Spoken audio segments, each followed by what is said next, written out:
आगे देखते हैं कि इसमें पहले वाले में बताया था कि भारत माता की जय के बारे में बताया किस किस की भारत माता की जय में किसकी जय की बात कही गई है। भारत की नदी, पहाड़, जंगल, खेत खलियान और सबसे बड़ी बात यहाँ की जनता, जनता जनार्दन जो लाखों की तादाद में, करोड़ों की तादाद में इस देश में रहते हैं। तो अगला टॉपिक पढ़ते हैं अब, भारत की विविधता और एकता। भारत की विविधता अद्भुत है, प्रकट यह है, वह सतह पर दिखाई पड़ती है और कोई भी उसे देख सकता है। इसका ताल्लुक शारीरिक रूप से भी है और मानसिक आदतों और विशेषताओं से भी।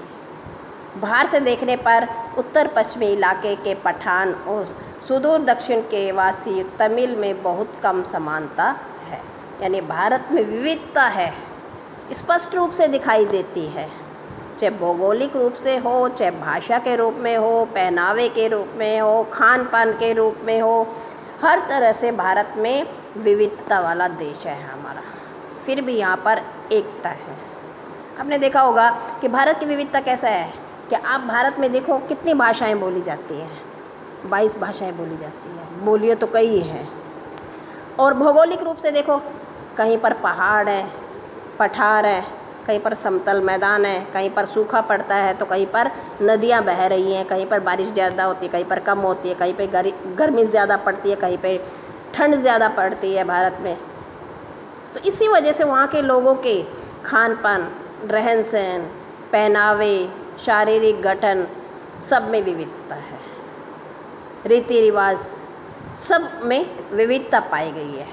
फिर भी एकता है, किसकी वजह से कि भारत की सभ्यता और संस्कृति की वजह से। भारत की संस्कृति ही है जो भारत को एकता के सूत्र में बांधती है। तो भारत की विविधता में एकता है। इसका अर्थ क्या है कि भारत में विविधता है, लेकिन लोग अपनी संस्कृति के कारण, सभ्यता के कारण एकता के सूत्र में बंधे हुए हैं। अब आगे देखिए इसमें कि क्योंकि सीमा के ये प्रदेश, साथ ही अफ़गानिस्तान भी भारत के साथ हज़ारों वर्षों से जुड़े रहे हैं। यानी अफ़गानिस्तान भी कभी किसी ज़माने में भारत का ही एक हिस्सा रहा है। ये पुराने तुर्क और दूसरी जातियां जो अफ़गानिस्तान और मध्य एशिया में बसी थी, इस्लाम के आने से पहले ये बौद्ध थी। यानी अफ़गानिस्तान से जितने भी तुर्की थे वो पहले, इससे पहले वो बौद्ध थे। और उससे भी पहले वैदिक काल में ये हिंदू थी। ये जातियाँ जितनी भी थी पहले हिंदू ही थी। सीमा क्षेत्र प्राचीन भारतीय संस्कृति के प्रमुख केंद्रों में से था। अब भी स्मारकों और मठों के ढेरों ध्वस्त अवशेष उसमें बिखरे हैं। विशेष रूप से तक्षशिला के महान विश्वविद्यालय जो 2000 वर्ष पहले अपनी प्रसिद्धि की चरम सीमा पर था। तक्षशिला विश्वविद्यालय नाम सुना होगा आपने। तक्षशिला विश्वविद्यालय एक ऐसा विश्वविद्यालय था जो बहुत ही प्रसिद्ध विश्वविद्यालय था। यहाँ पर देश विदेश से, दूर दूर से लोग शिक्षा ग्रहण करने आते थे। आपने चाणक्य का नाम सुना ही होगा, जो चंद्रगुप्त मौर्य के गुरु थे। तो चाणक्य जो थे, वो आगे पढ़ेंगे चैप्टर में भी, कि चाणक्य जो थे जब भी बीमार पड़ते थे तो वो उसी वैद्य डॉक्टर को बुलाते थे जिसने तक्षशिला से ग्रेजुएशन की हो, पढ़ाई की हो, उसी पर ज़्यादा विश्वास करते थे। तो आगे देखिए, पठान और तमिल दो चरम उदाहरण हैं, बाकी की स्थिति कहीं इन दोनों के बीच में है। सबकी अपनी अलग अलग विशेषताएं हैं, पर सब पर अब से भी गहरी छाप भारतीयता की है। जो कैसे भी है लेकिन उनमें छाप भारतीयता की है। यह जानकारी बेहद हैरत में डालने वाली है कि बंगाली, मराठी, गुजराती, तमिल, आंध्र, उड़िया, असमिया, ये भाषाएँ, भाषाभाषी हिंदुस्तानी भाषाभाषी जनता में बसा हुआ विशाल मध्य भाग है। ऐसे सैकड़ों वर्षों से अपनी अपनी अलग पहचान बनाए रहा, इसके बावजूद इन सब के गुण दोष समावेश एक से है। यानी सभी इतने ही भाषाभाषी लोग हैं, फिर भी इनमें गुण दोष सभी में एक जैसे हैं। इसकी जानकारी पुरानी परंपरा और अभिलेखों से मिलती है। साथ ही इस पूरे दौरान में वे ऐसे भारतीय बने रहे जिसकी राष्ट्रीय विरासत एक ही थी और उनकी नैतिक और मानसिक विशेषताएं भी समान थी। इतनी विविधताएं थी, फिर भी उनकी नैतिक और मानसिक विशेषताएं एक जैसी थी। प्राचीन चीन की तरह प्राचीन भारत अपने आप में एक दुनिया थी। जैसे प्राचीन चीन था, वैसे ही भारत भी एक दुनिया थी। एक संस्कृति और सभ्यता थी जिससे तमाम चीज़ों को आकार दिया गया था। सभी की सभ्यता संस्कृति एक जैसी थी। विदेशी प्रभाव आए और अक्सर उस संस्कृति को प्रभावित करके उसी में ही जज हो गए। यानी विदेशी प्रभाव आए, विदेशी लोग यहाँ पर आए, बसे, अपनी संस्कृति छोड़ी, लेकिन हमारी संस्कृति से वो प्रभावित हुए। जब भी विघटनकारिता तो उभरे, तत्काल उन्होंने सामंजस्य खोजने के प्रयास को बढ़ावा दिया। जब भी कोई विघटन आया तो उन्होंने सामंजस्य खोजने का, उसको सुधारने का पर बढ़ावा दिया। सभ्यता के आरंभ में से ही भारतीय मानस में एकता के स्वप्न में अपनी जगह बनाए रखी। इस एकता की कल्पना कभी किसी बाहर से आरोपित वस्तु या बाहरी तत्वों के या विश्वास के मानवीकरण के रूप में नहीं की गई। इसके अंतर्गत विश्वासों और रीति रिवाजों के प्रति अपार सहिष्णुता का पालन किया गया और साथ ही हर तरह की विविधता को मान्यता ही नहीं, प्रोत्साहन भी दिया गया। इतनी विविधताओं को भी प्रोत्साहन दिया। किसी एक देशी समूह में चाहे वह कितने घनिष्ठ रूप से एक दूसरे के जुड़े हों, छोटी बड़ी विभिन्नताएं हमेशा देखी जा सकती हैं। उस समूह की मूल एकता तब प्रकट होती है जब उसकी तुलना किसी अन्य देशीय समूह से की जाती है। यह बात अलग है कि अक्सर दो निकटवर्ती समूहों की भिन्नता सीमांत इलाकों में या तो धुंधली पड़ जाती है या आपस में मिलजुल जाती है। प्राचीन और मध्य युग में आधुनिक राष्ट्र के विचार में जन्म नहीं लिया था। सामंती, धार्मिक व जातीय संबंधों का महत्व अधिक था। फिर भी ऐसा विचार है कि ज्ञात इतिहास में किसी भी समय एक भारतवासी भारत के किसी भी हिस्से में अपने ही घर किसी अपनेपन की अनुभूति करता था। चाहे कितनी भी विविधताएं हों, फिर भी भारतवासी अपने ही घर में यानी अपने भारत में अपनेपन की अनुभूति महसूस करता था, जबकि किसी भी दूसरे देश में पहुंचकर वह अजनबी या परदेशी महसूस करता था। यानी भारत में ये है, अपने देश में आकर के वो अपने आप को घर समझता था, लेकिन विदेश में जाने के बाद वो अपने परदेश महसूस कर अपने आप को परदेशी महसूस करता था।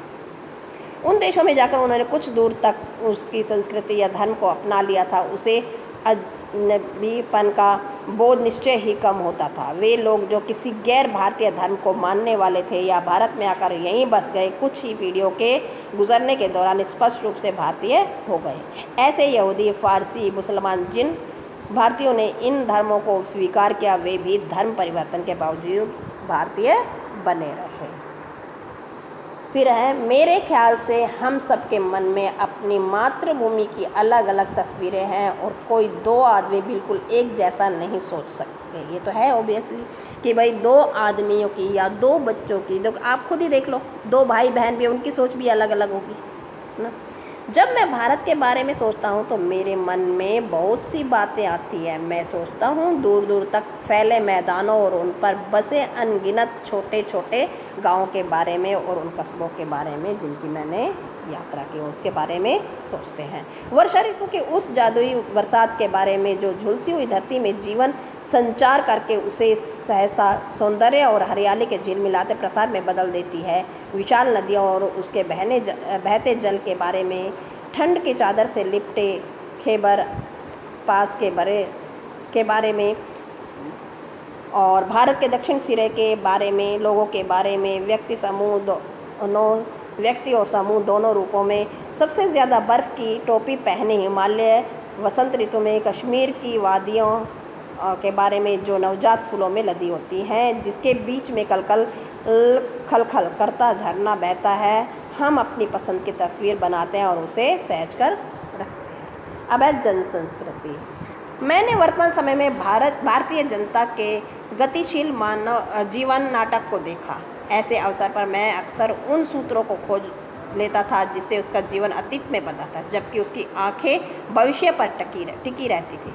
हर जगह मुझे सांस्कृतिक पृष्ठभूमि मिली जिसका जनता के जीवन पर बहुत गहरा असर था। इस पृष्ठभूमि में लोग प्रचलित दर्शन, परंपरा, इतिहास, मिथक, पुरा कथाओं का मेल था और इनमें से किसी को दूसरे से अलग करके देख पाना संभव नहीं था। पूरी तरह से अशिक्षित और निरक्षर लोग भी इस पृष्ठभूमि में हिस्से थे।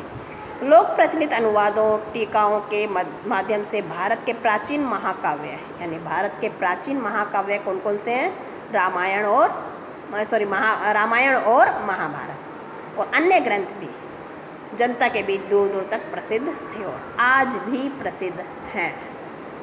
हर घटना कथा उसका नैतिक अर्थ लोकमानस पर अंकित था और उसने उन्हें समृद्ध और संतुष्ट बनाया था। अनपढ़ ग्रामीणों को सैकड़ों पद याद थे और अपनी बातचीत के दौरान वे बराबर या तो उन्हें उद्धृत करते थे या फिर किसी प्राचीन रचना में सुरक्षित किसी ऐसी कहानी का उल्लेख करते थे जिससे उसका नैतिक उपदेश निकलता था। चाहे अनपढ़ लोग क्यों ना हो, वो भी क्या है, उन्हें संस्कृति के बारे में, महाकाव्य के बारे में जानकारी थी, वो पद याद किए हुए थे। रोज़मर्रा की ज़िंदगी के मसलों के बारे में सीधी सादी बातचीत को वे देहाती लोग जब इस तरह का साहित्यिक मोड़ देते हैं और मुझे अक्सर बहुत आश्चर्य होता है। यदि मेरे मन में लिखित इतिहास और लगभग सुनिश्चित तथ्यों में निर्मित तस्वीरों का भंडार था तो मैंने महसूस किया कि अनपढ़ किसान के मन में भी उसका अपना तस्वीरों का भंडार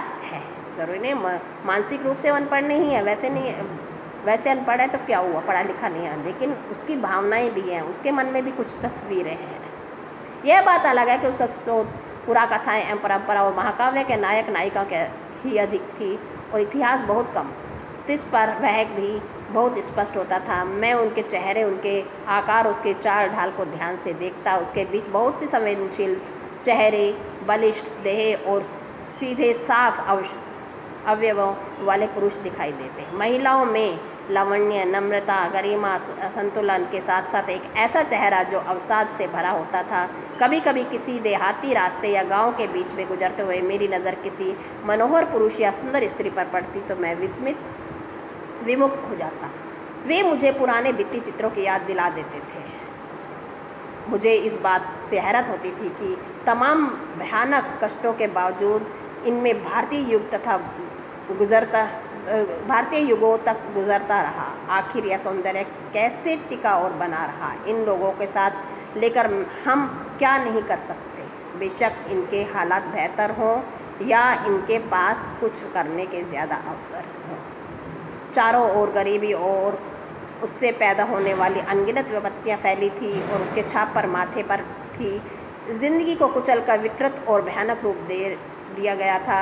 इस विकृति से तरह तरह की भ्रष्टाचार पैदा हुए और लगातार अभाव और असुरक्षा की स्थिति बनी रहने लगी। यह सब देखने में सुखद नहीं था, पर भारत की असलियत यही है कि स्थितियों को समर्पित भाव से स्वीकार करने की प्रवृत्ति प्रबल थी, पर साथ ही एक प्रकार की नम्रता और भलमानसाहत थी जो हजारों वर्ष की संस्कृति विरासत की देन थी। इससे बड़े से बड़ा दुर्भाग्य भी नहीं मिल पाया था।